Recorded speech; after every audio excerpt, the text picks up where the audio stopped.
we go.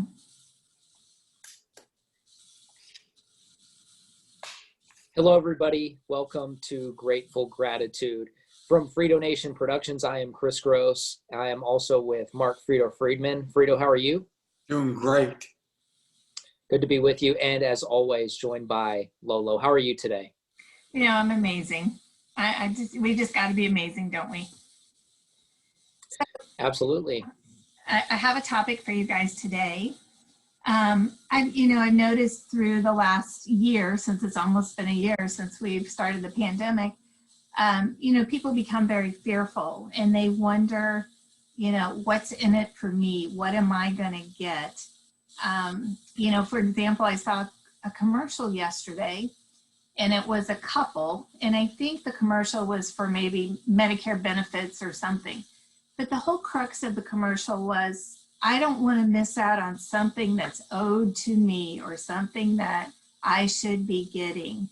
And so it kind of made me stop and think, wait a minute, we were put here on earth to serve one another. I mean, when we think of what the Bible says, and when, Jesus got down on his hands and knees and did the absolute lowliest job that could ever be done, washing someone's feet, I just kind of look at myself, shake my head and said, what happened?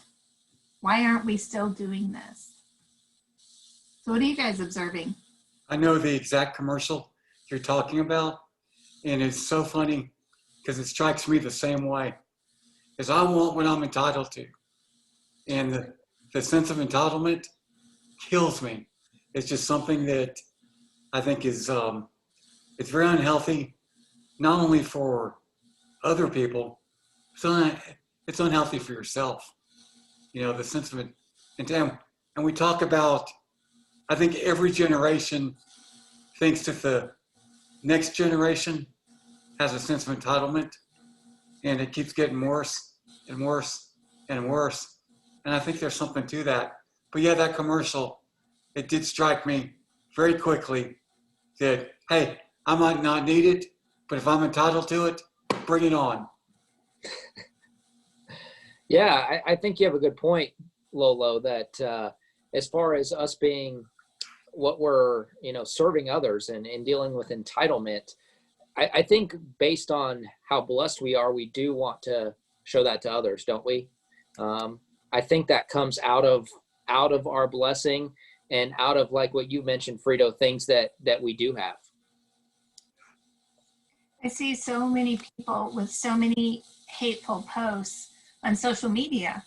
And, I always want to respond, wait a minute, you're saying you would do nothing for that person. You don't believe in that person. Yet Judas betrayed Jesus and Peter denied Jesus. And yet he washed their feet, knowing that that was going to happen.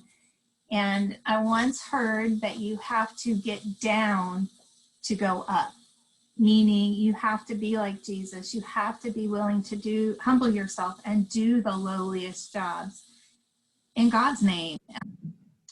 So I don't know, I guess that was just kind of weighing on my mind. And Frito, when that commercial comes on, I think there's even a sports figure that leads off that commercial, if you recall. Yes. And Kris can talk to this too. There's definitely a sense of entitlement in certain industries. In sports and sports media, there's a sense of entitlement there. And it's one of the things that always kind of, I don't want to sound ungrateful, but bothered me. And, I would fly with the Cowboys. I would take the team charter.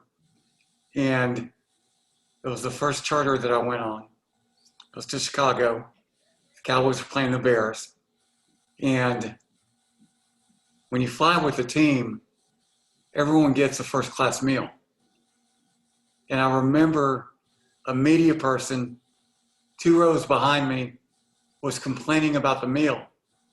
And I'm thinking, my gosh, you're flying for free. They're feeding you for free. If you don't like the meal, don't eat the meal. you're not entitled to any of this. And it's just, I'm very sensitive to stuff like that, I guess. Well, Kris, you do a lot with young men and fellowship. How do you help them approach this? Because I know that it's a tough time for teenagers.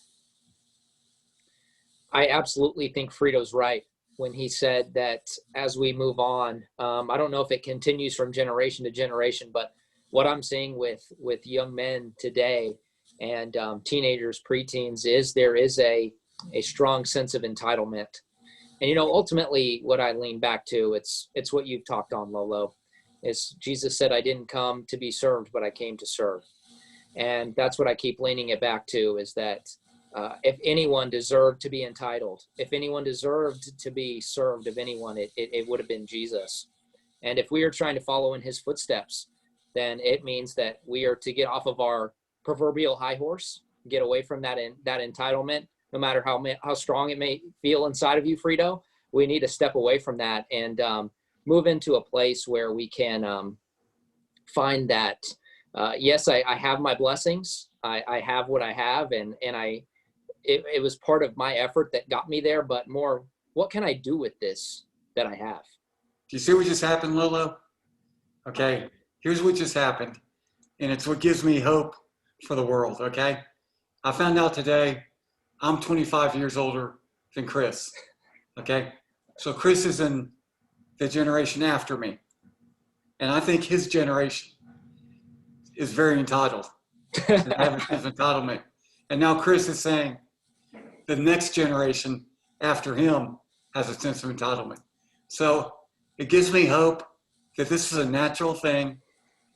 Every generation thinks the next generation has problems, but you know what?